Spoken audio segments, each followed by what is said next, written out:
Bismillahirrahmanirrahim. Assalamualaikum warahmatullahi wabarakatuh.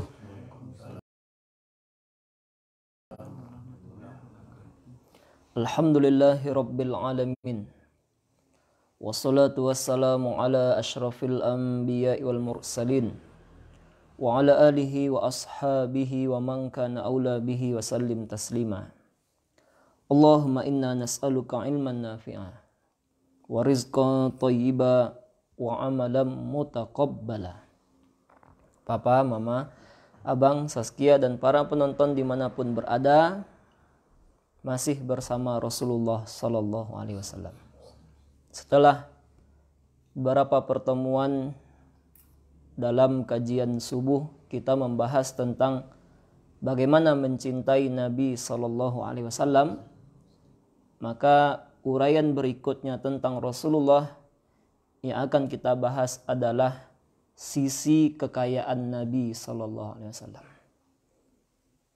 Sebetulnya Nabi kita Muhammad Sallallahu Alaihi Wasallam adalah Nabi yang kaya, tapi ini jarang diungkap, jarang disampaikan, karena mungkin banyak kita yang mengetahui Nabi itu tidak punya banyak harta.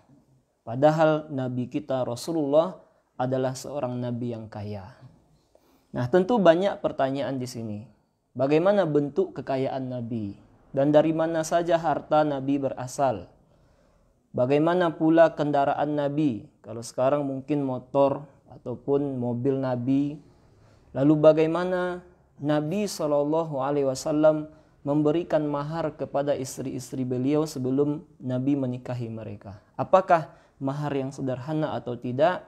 Ini akan diungkap insya Allah, sehingga kita tahu bahwa Nabi kita Muhammad adalah Nabi yang kaya raya.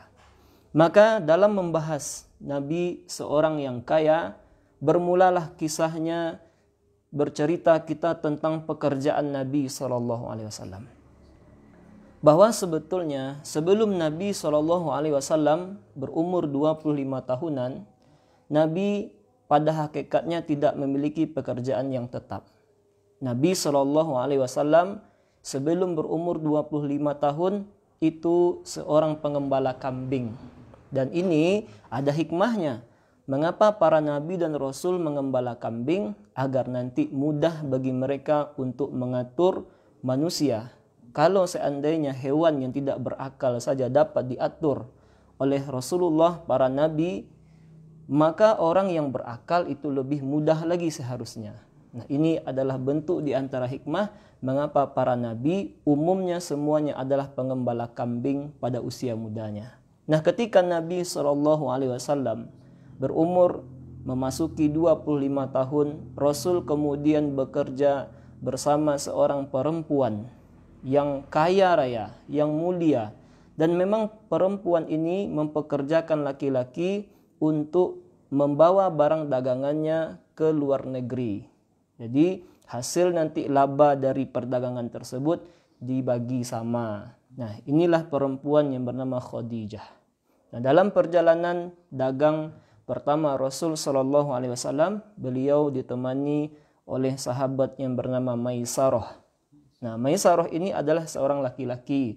Meskipun di Indonesia nama Maisarah umumnya dipakai oleh perempuan. Nah, tapi sebetulnya Maisarah ini adalah laki-laki. Nah, singkat cerita, ketika Nabi SAW bersama Maisarah melakukan perdagangan, dijualnya dagang-dagang dari ibunda kita Khadijah, maka Rasulullah SAW memiliki laba yang sangat banyak, untung yang sangat banyak. Ini yang membuat senang Maisarah. Dan dilihatnya betapa terpujinya akhlak baginda Nabi ketika itu, maka disampaikanlah oleh Maisarah kepada Khadijah. Nah, meskipun ketika disampaikan tersebut, Khadijah nampaknya sudah melihat sisi itu pula kepada Nabi. Maka semakin inginlah Khadijah untuk menikah dengan Nabi SAW. Yang singkat cerita, Khadijah kemudian menyampaikan perasaannya ini kepada pamannya. Paman-paman inilah kemudian yang menyampaikan kepada Rasulullah. Bak gayung bersambut, ternyata Nabi pun menerima perasaan Khadijah, lalu mereka pun menikah. Nah, bercerita kita tentang kekayaan Rasulullah SAW, maka sumber kekayaan itu diantaranya adalah ketika Nabi SAW menikah dengan Khadijah.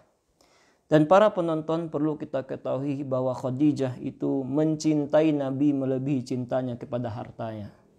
Jadi mencintai Rasulullah, mencintai suaminya lebih daripada Khadijah mencintai hartanya.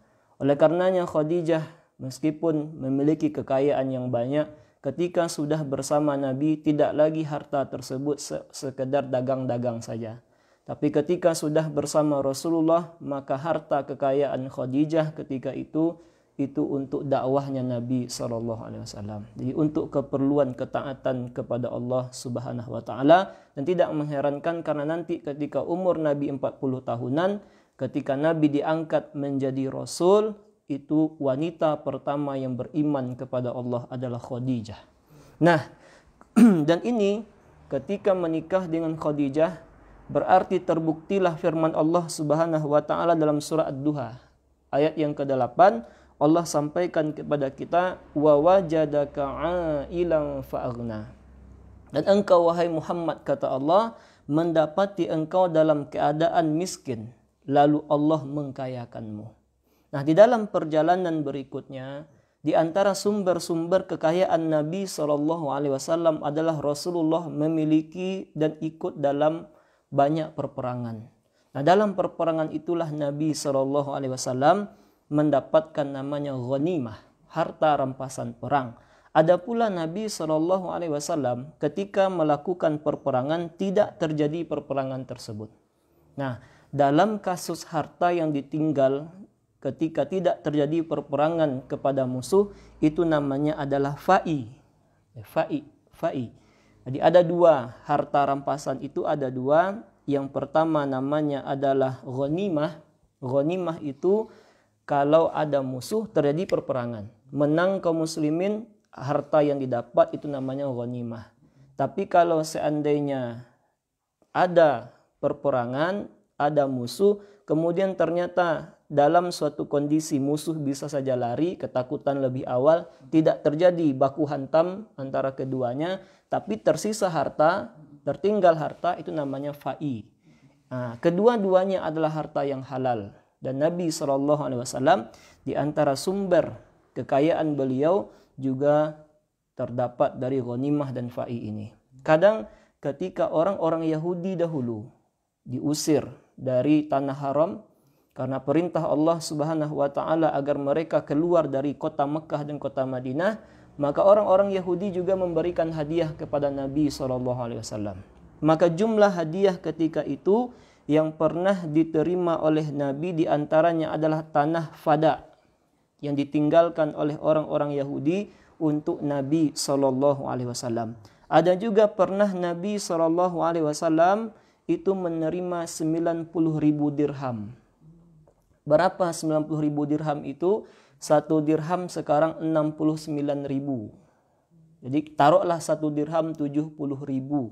Berarti 90.000 kali 70.000 berarti yang diberikan hadiah kepada Nabi 6.300.000.000. Di harta yang diberikan orang kepada Nabi 6.300.000.000 habis semuanya diberikan oleh Nabi kepada kaum muslimin dan kaum muslimat. Nah, dia diberikan orang kepada Nabi dan Nabi bagikan pula itu kepada orang-orang dari kalangan sahabat, kaum muslimin dan kaum muslimat. Begitu juga Nabi SAW itu juga pernah menerima harta dari Muqawqis. Dan Muqawqis ini adalah raja Mesir. Jadi Nabi SAW bahkan pernah diberikan budak perempuan, budak laki-laki, emas, pakaian, keledai, kuda dan semacamnya. Dan Nabi SAW juga pernah menerima dari Al-Harith Al-Ghassani itu emas sebanyak 100 gram emas. Itu pernah juga diberikan kepada Nabi SAW. Begitu pula Nabi SAW juga pernah menerima hadiah dari Kisra di Yaman. Dan ini memberikan penjelasan kepada kita. Ternyata Nabi SAW selain berdakwah kepada mereka, Nabi punya hubungan yang baik terhadap para pemimpin di negeri-negeri yang luar, maka terbuktilah hadis Nabi SAW, man sarrahu ayyubsata lahu fi rizqihi wa ayyunsa'alahu fi atharihi falyasil rahimah. Siapa yang ingin rezekinya diluaskan oleh Allah, kemudian kalau dia ingin dipanjangkan oleh Allah umurnya, maka hendaklah dia menyambung kekerabatan. Menyambung kekerabatan. Maka selain yang kita sebutkan di atas, Imam Ibnu Al-Jauzi dalam kitab Zadul Ma'ad itu menjelaskan kepada kita beberapa harta kekayaan Nabi. Yang pertama adalah senjata dan beberapa perkakas Rasulullah SAW. Adapun berbicara kita tentang senjata Nabi, maka Rasulullah itu punya 9 bilah pedang. Nabi itu punya 9 bilah pedang. Itu yang paling terkenal adalah Zulfikar. Dan Nabi SAW dari pedang Zulfikar ini adalah pedang yang terbuat dari perak. Dan inilah pedang yang selalu dibawa oleh Nabi, umumnya dibawa oleh Nabi dalam perperangan. Dan Nabi SAW juga punya pedang yang bernama Ma'tur. Di mana pedang Ma'tur ini adalah pedang yang diwariskan dari ayahnya Abdullah. Jadi biasa pula ternyata di zaman Rasulullah seorang ayah misalnya punya sesuatu, pedang lah atau apalah, kemudian meninggal dunia, anaknya Muhammad yang mengambil itu. Jadi Ma'tur adalah pedang yang diwariskan oleh ayahnya untuk Nabi SAW. Begitu juga berbicara tentang kendaraan Rasulullah, Nabi SAW itu punya 7 ekor kuda. Jadi kalau sekarang berarti 7 ekor mobil lah kira-kira. 7 ekor mobil, 7 buah mobil, 7 buah mobil. Jadi ternyata Nabi SAW punya 7 ekor kuda. Nah, di antara nama kuda Nabi SAW adalah As-Sakbu. Dan ini adalah kuda pertama yang dimiliki oleh Nabi SAW. Di antara nama kuda Nabi adalah Luhaif, kemudian Lizaz, kemudian Zarab, kemudian Sabahah, dan kemudian Al-Warad. Nah, semua ini adalah kuda-kuda Nabi sallallahu alaihi wasallam. Di mana Nabi juga pernah memiliki bigol. Bigol ini adalah keledai. Ini yang ditunggangi oleh Nabi sallallahu alaihi wasallam kalau dalam melakukan perjalanan. Kemudian dalam perang Uhud, Nabi sallallahu alaihi wasallam itu juga mendapatkan ghanimah berupa onta yang dimiliki oleh Abu Jahal.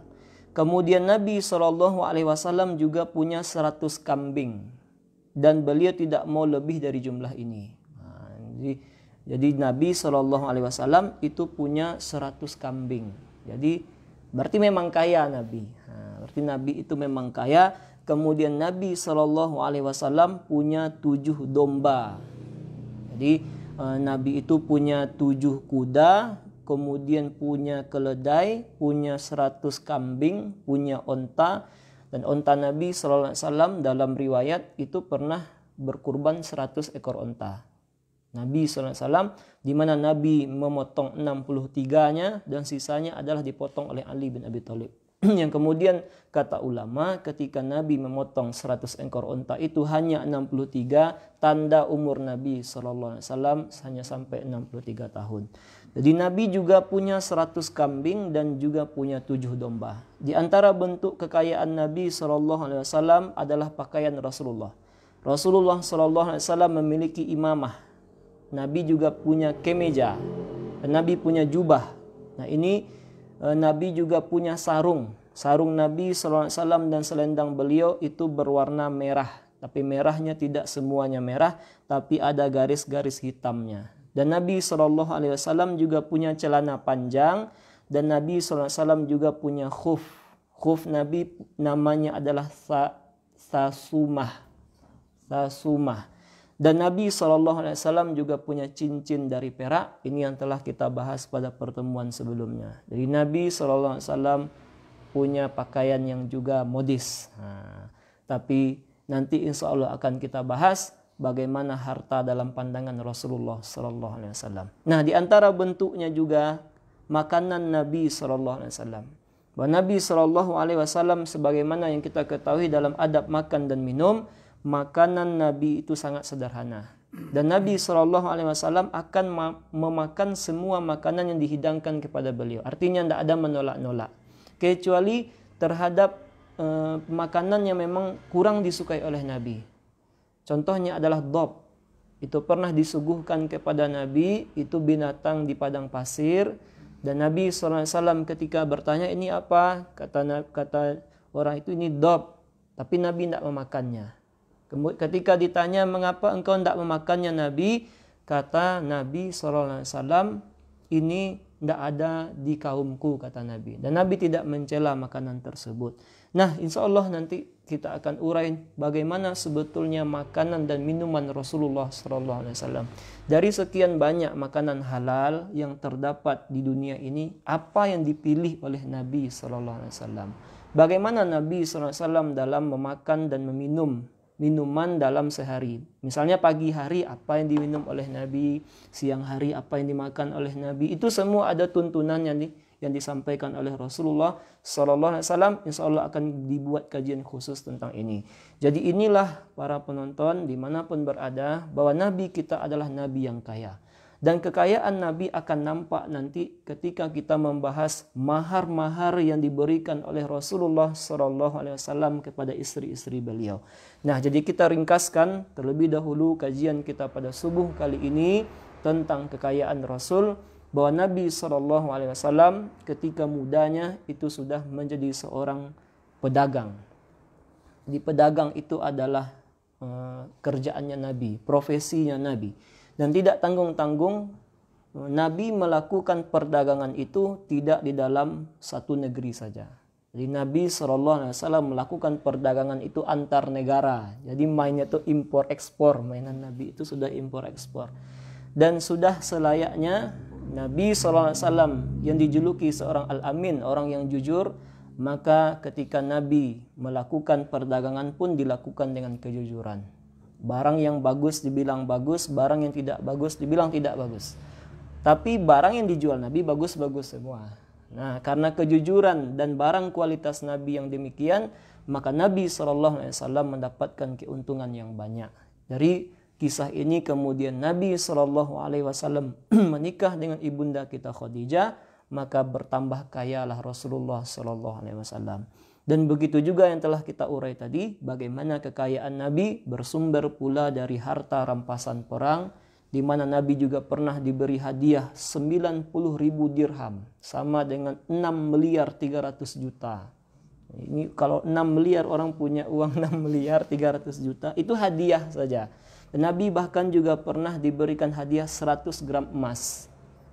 100 gram emas itu sudah sekian pula jutanya. Nah, kemudian Nabi SAW itu juga punya pedang 9 pedang. Kemudian Nabi juga punya kendaraan 7 ekor kuda, 100 ekor kambing, punya keledai, kemudian punya pula domba, punya pula onta. Jadi Nabi SAW adalah seorang yang kaya raya. Begitu pula pakaian-pakaian Nabi SAW juga pakaian yang modis-modis aslinya. Tapi Nabi SAW nanti kita akan bahas dalam hitungan harta, Nabi hanya memandang harta itu dalam bentuk kesederhanaan saja. Nah, ini yang menjadi titik ukur nanti. Rasul memang kaya, tapi kekayaan Nabi tidak untuk dirinya saja. Nah, kemudian Nabi SAW juga dalam soal makanan, itu makanan Nabi itu memang makanan yang bisa dibilang nanti cukup mewah. Cukup mewah, tapi semuanya sederhana dalam pandangan Nabi SAW. Jadi mewah pun, tapi Nabi tidak memakan makanan itu banyak-banyak. Nah, bagaimanakah makanan Nabi itu? Insya Allah nanti kita akan bahas makanan halal yang dimakan oleh Rasulullah SAW. Dan kemudian seperti yang kita sampaikan tadi, di antara bentuk kekayaan Nabi adalah mahar-mahar yang diberikan oleh Rasulullah kepada istri-istrinya. Pertanyaannya adalah berapakah mahar itu? Insya Allah kita akan jawab pada pertemuan berikutnya, melihat bagaimana Nabi kita Muhammad ini adalah seorang yang kaya raya. Jadi bukan seorang yang tidak mampu, bukan. Tapi Nabi kita adalah orang yang sangat kaya raya. Insya Allah kita lanjutkan pada pertemuan berikutnya.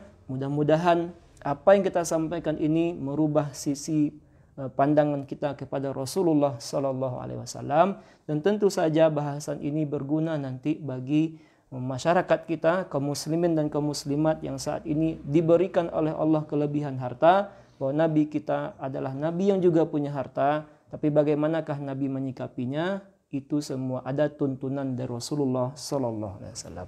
Kita tutup bahasan ini dengan doa kafaratul majelis. Subhanakallahumma bihamdik, asyhadu an la ilaha illa anta, astaghfiruka wa atubu ilaik. Terima kasih banyak kepada Papa, Mama, Abang, Saskia, dan para penonton dimanapun berada. Assalamualaikum warahmatullahi wabarakatuh.